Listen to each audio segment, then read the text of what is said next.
call is made. Foggy? It's Matt. No. Please don't hang up. I need your help. I think I'm sick, Foggy. There's something wrong with my mind. I just beat up a cop. You see, it's the Kingpin. I keep thinking everyone's working for him and... Oh yeah, I know that. Practically everyone is working for him. But this was just a cop, and there was no reason to. What? Oh. You sure? Okay. Well, maybe the cop. But there's something wrong with me, Foggy. But if I go there, I'll try to kill the Kingpin.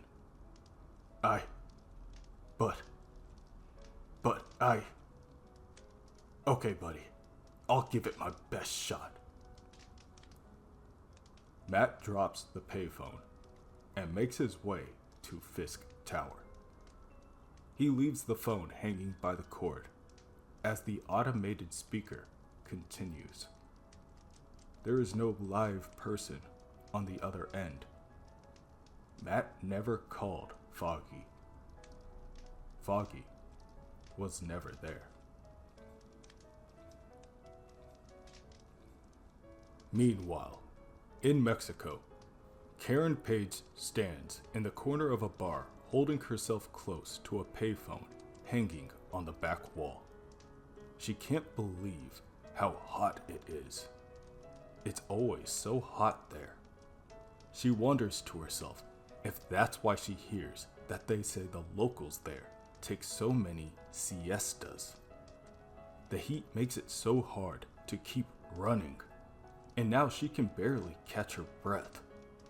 She can barely talk to tell the American operator the number she wants, the number she needs. She remembers the number.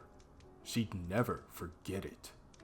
And now, the line goes dead as the operator calls it.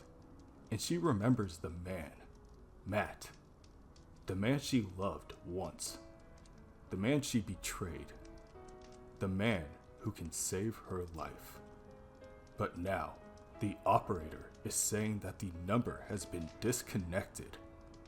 But she knows she got it right, and Matt would never move. He loves that house. And she makes the operator check for her, and there's no listing. Then, she sees them. And Karen Page knows she has to run again. Back in New York, Matt stomps through the snowy city towards the tower.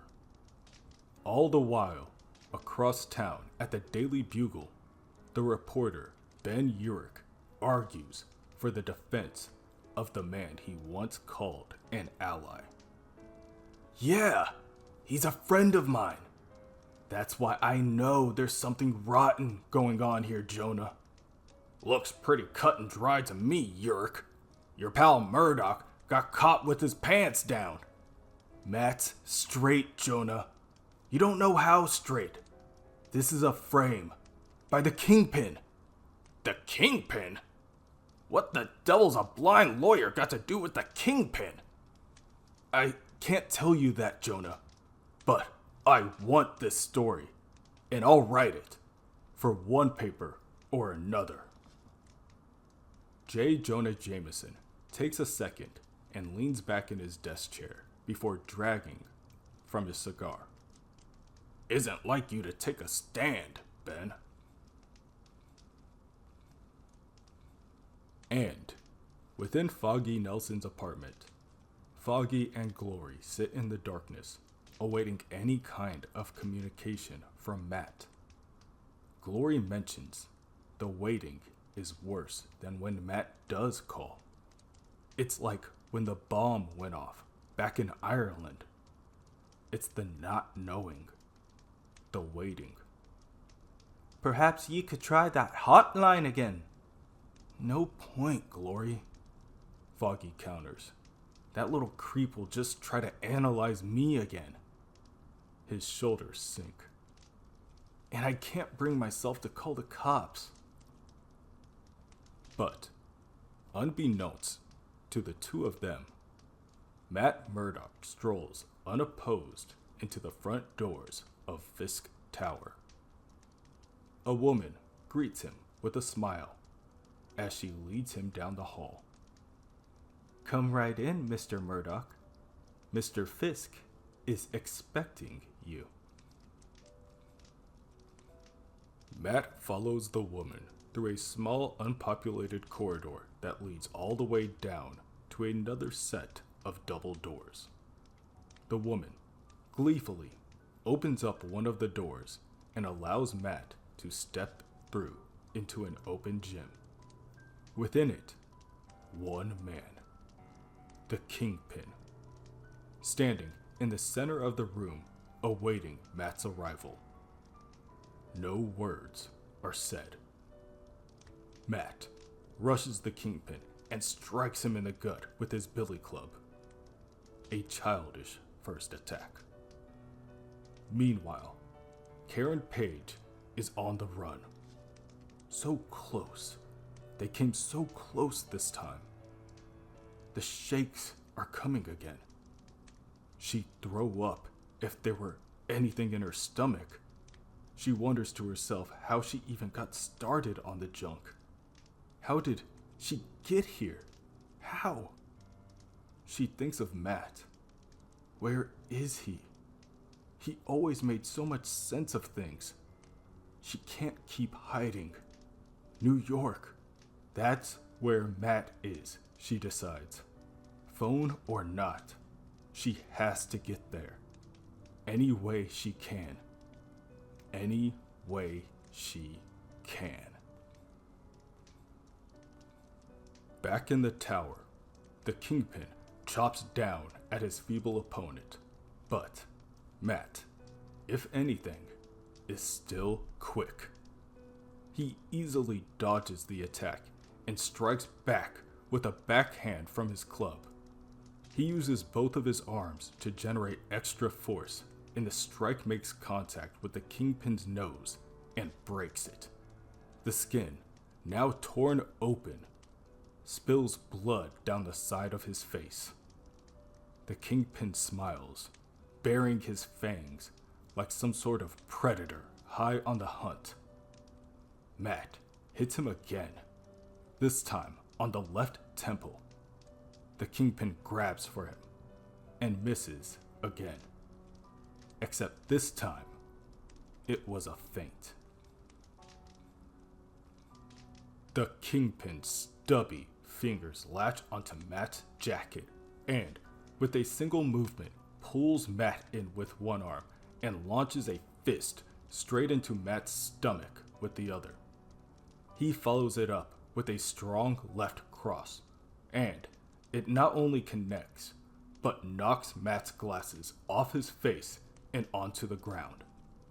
Matt is stunned and almost knocked off his feet as well. He manages to regain his balance, but is then struck with a right hook that cuts open his lip and gum and causes him to spit blood onto the floor. He collapses into the pool of blood. Never give up. He winces from the unimaginable burst of pain. Never! The Kingpin cuts him off with another hammer to the face. And another. And another. It would be a joy to end it there. Something about the man brings to the Kingpin a bloodlust he has not felt since his youth. It takes an effort of will to restrain himself from tearing Murdock limb from limb. But the Kingpin is a careful man. There are details to consider. Murdock's death must be neither mysterious nor suspicious. There must be no room for questions. No cause for investigation. Unconscious, but living, Murdock is placed in a stolen checker cab. The cab is driven off Pier 41 into the East River. Its safety belt and doors are corroded shut by a chemical process that is identical to rust. Murdock is drenched in whiskey. A bottle, open, is laid in his lap. The owner of the car is beaten to death by Murdock's stolen billy club. Days pass into weeks.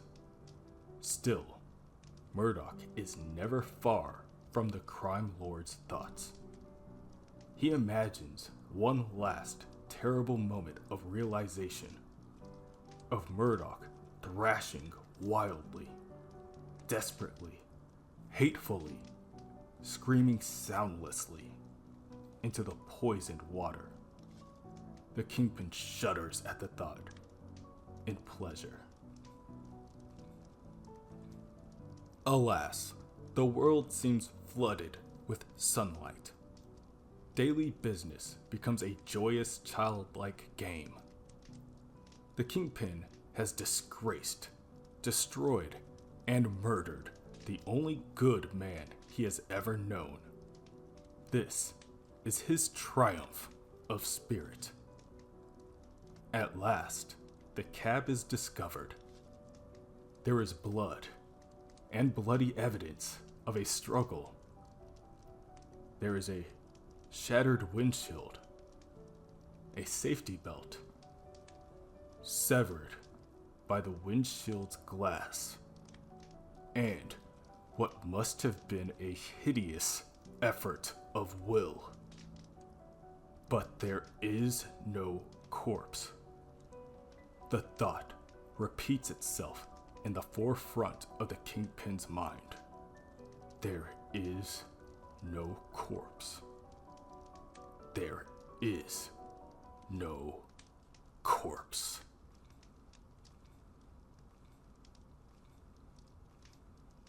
Hey everyone, this is Corey from The Overlook, where we go over the books you may have overlooked. If you made it to this part of the video, I wanted to say thank you, and don't forget to like, comment, and subscribe. A little bit goes a long way. Well, I hope everyone has a great rest of the night.